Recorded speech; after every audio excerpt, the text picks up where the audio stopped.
وہ مہینہ آ گیا ہے جس میں انشاءاللہ بہت مجھے رب کی رحمت سے امید ہے کہ جو پیارے آقا کی رضا والے کام کر کے نبی پاک کی خوشی منائیں گے نا، انشاءاللہ رب کریم ایسے رحمت کے دروازے کھول دے گا۔ وہ بڑا کریم ہے، وہ بڑا رحیم ہے۔ ہم اس کی بارگاہ میں دعا کرتے ہیں کہ مولا یہ مہینہ ہمارے غموں کو خوشیوں میں بدلنے والا مہینہ بنا دے، ہماری بیماری کو صحت میں بدلنے والا مہینہ بنا دے۔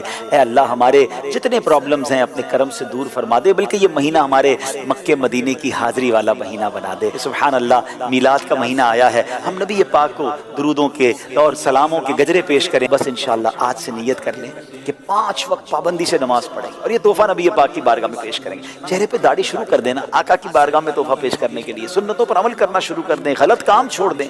تو اس بار وہ پنجابی میں کہتے ہیں نا، ذرا وکھرے انداز کا میلاد بناتے ہیں کہ انشاءاللہ گھر بھی سجائیں، لائٹیں بھی لگائیں، پرچم بھی لگائیں، مگر اپنا آپ بھی سجائیں، ہمارے اندر بھی تبدیلی آئے۔ یہ میلاد ہمارے لیے ٹرننگ پوائنٹ بن جائے، یہ میلاد ہماری زندگی کا شاندار مہینہ ایسا بنے کہ ہم سدھر جائیں۔